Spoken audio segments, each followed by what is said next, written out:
kita lanjutkan Pak Agung. Iya, Nah, ini tadi kan sosialisasi atau pencegahan upaya-upaya dilakukan oleh BMNK Gianyar. Nah, saya tertarik tadi melibatkan masyarakat desa. Karena kita tahu memang di dalam masyarakat desa itu disitulah ada komunitas terkecil keluarga yang kita tadi sepakat benteng utama di keluarga gitu. Tadi bentuknya seperti apa sih Pak dengan masyarakat desa ini? Ya, pertama kita tahu betul bahwa seperti disampaikan Pak Mawang tadi, komunitas terkecil masyarakat itu kan ada di keluarga. Mereka itu ada di lingkungan Banjar, ada di lingkungan desa. Nah, dari situlah kita melakukan KIE istilahnya, komunikasi, informasi dan advokasi, edukasi. KIE. Dengan cara seperti itu, kita mengharapkan masyarakat pedesaan khususnya atau komunitas yang ada di tengah-tengah masyarakat itu mampu melakukan pencegahan lebih awal. Kemudian di samping itu kita juga menjadikan desa itu sebagai garda terdepan untuk melakukan pencegahan terhadap masyarakatnya sehingga tidak menyalahgunakan narkoba. Di samping itu kita juga payungi dengan aturan-aturan. Contohnya di desa itu kita libatkan masyarakat agar membuat perarem aturan di desa adat sana. Kalau selama ini kan ada undang-undang normatif sudah jelas, undang-undang 35 tahun 2009 sudah jelas kan, mengatur tentang penyalahgunaan narkoba dan sanksinya.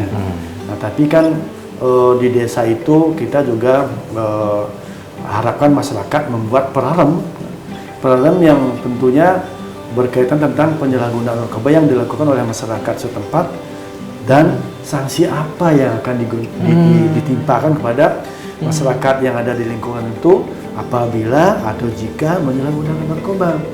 Nah, itulah tujuannya kita membentuk desa bersinar, Pak Bapak. Desa bersinar. Ya, desa bersinar artinya desa bersih bersinar. Dan harapan kita ke depannya Indonesia bersinar. Bukan hanya desa aja yang bersinar, tapi Indonesia secara umum bersinar. Bersih dari narkoba. Luar biasa. Begitu. Baik. Itu jadi, sudah kami tahun 2020 kami sudah ada berapa desa yang kemarin? Sudah 7 desa bersinar. 7 desa bersinar di Gianyar. Tahun 2021 ini akan kami garap lagi 8 desa kita akan jadikan desa bersinar. Bersih dari narkoba. Nah, harapan kita dengan kita melibatkan masyarakat desa untuk sama-sama melakukan pencegahan lebih awal, lebih dini dan lebih depan. Dengan harapan masyarakat kita bisa terhindar dari penyalahgunaan narkoba gitu, Bapak. Iya, luar biasa. Jadi memang ini lagi-lagi lah ini memang swadaya dari masyarakat ini yang peran serta masyarakat ini yang memang jauh lebih efektif ya, Pak Agung ya. Supaya memang ini tadi menjadi PR. Ya, karena PR kan kita bersama. Di undang-undang itu kan sudah dijelaskan juga di pasal 104 106 di dalam Undang-Undang 35 tahun 2009 di situ ada peran serta masyarakat. Jadi masyarakat sama-sama berperan untuk melakukan pencegahan. Bukan hanya kami aja dari pemerintah artinya khususnya dari Badan Narkotika Nasional ya, tapi di situ juga ada pelibatan masyarakat.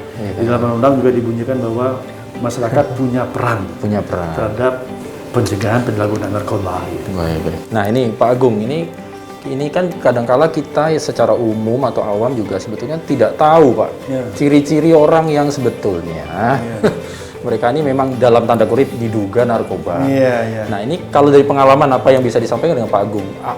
Misalnya sudah sampai di rumah, mungkin bagi bapak, ibunya, orang tuanya, atau adik saudaranya yang di kampung, kalau melihat ada apa sih Pak ciri-cirinya seperti apa sih yang paling gampang sih Pak supaya wah ini diwaspadai atau dicurigai kalau bahasanya? Gimana Pak Agung? Ya, gini, kalau pecandu atau dia sudah mulai menyalahgunakan narkoba itu Bapak Bang ya, kita lihat dari perubahan tingkah laku.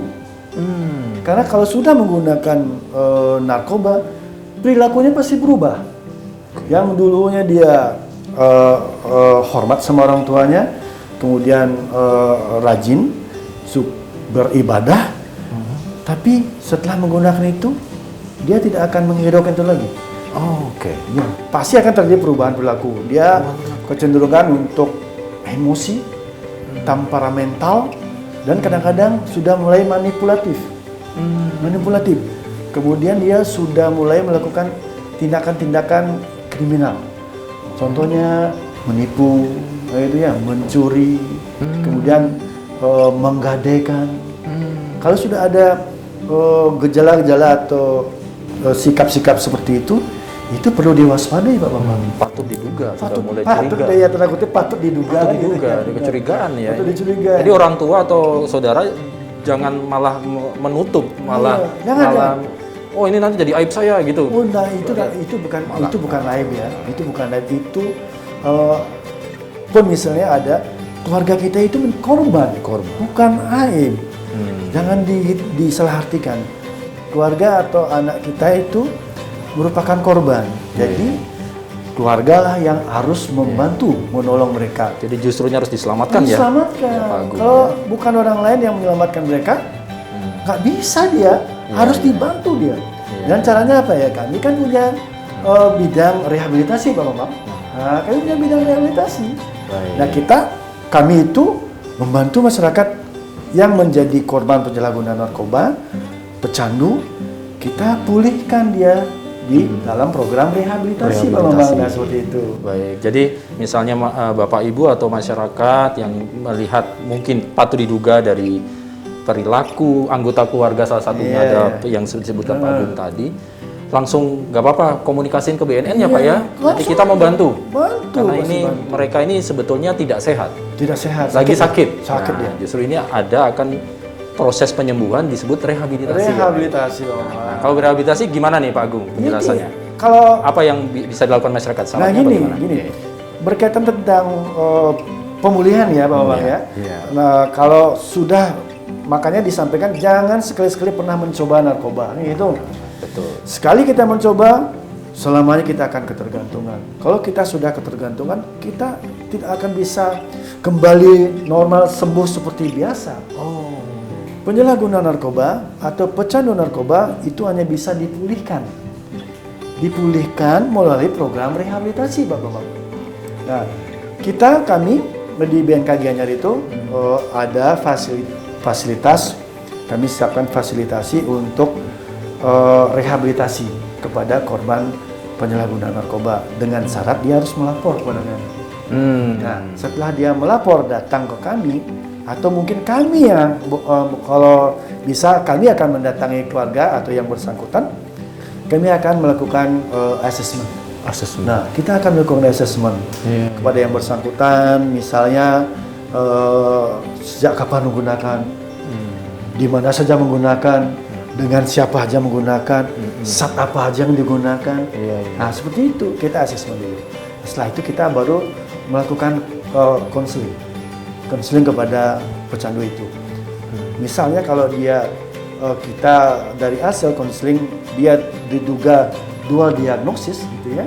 Dual diagnosis artinya faktor fisiknya juga terganggu, faktor psikisnya juga terganggu. Nah, itu dual diagnosis namanya. Itu harus melalui program rehabilitasi rawat inap.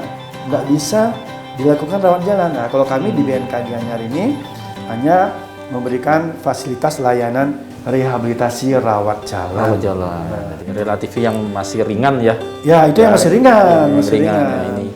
Ya. Kalau yang sudah dual diagnosis atau terganggu kejiwaannya, ya memang itu penanganannya lebih. Lebih di rumah sakit di rumah sakit. Atau yang menyediakan layanan rawat inap itu Pak Bambang. Jadi ini pentingnya bahwa pada masyarakat tidak usah takut. Jangan takut. BNN membuka pintu. Iya, benar. Bahwa misalnya ada yang diketahui, dicurigai atau bahkan sudah ketahuan mereka sebagai korban. Lagi-lagi nih korban mereka sakit ini. Ini kita ada upaya rehabilitasi. Nah, ada pendampingan dari BNN, kemudian mereka akan disembuhkan dalam tanda kutip bahwa memang tadi ini yang perlu menjadi penekanan. Mereka yang sudah menjadi penyalahgunaan atau korban ini tidak bisa balik 100% ya Pak Agung ya? Nggak bisa. Karena memang sudah sakit. Ini parahnya ini. Suatu saat dia akan kambuh, kumat lagi. Ini hal yang berbahayanya, Berbahaya makanya sejak dini penting sekali. Jangan kita pernah mencegah. Jangan coba. Kalaupun ini, kita cegah lebih dari awal. Peran serta keluarga, lagi-lagi masyarakat setempat, lingkungan, Pak Agung ya. Ini penting sekali. Jadi ada kepedulian lah satu sama lain. Benar. Harus aware kita terhadap lingkungan kita, apalagi terhadap keluarga kita kan gitu. Iya, baik. Waduh, luar biasa. Nah, saudara nanti masih ada satu segmen lagi Pak Agung. Iya, Nanti kita akan berbincang-bincang sembari nanti kita habiskan kopi di kesempatan kali ini. Enak banget kopi Gianyar, luar biasa. Kita lanjutkan saudara setelah yang satu ini. Ayo Pak Agung, kita mulai lagi. Terima kasih.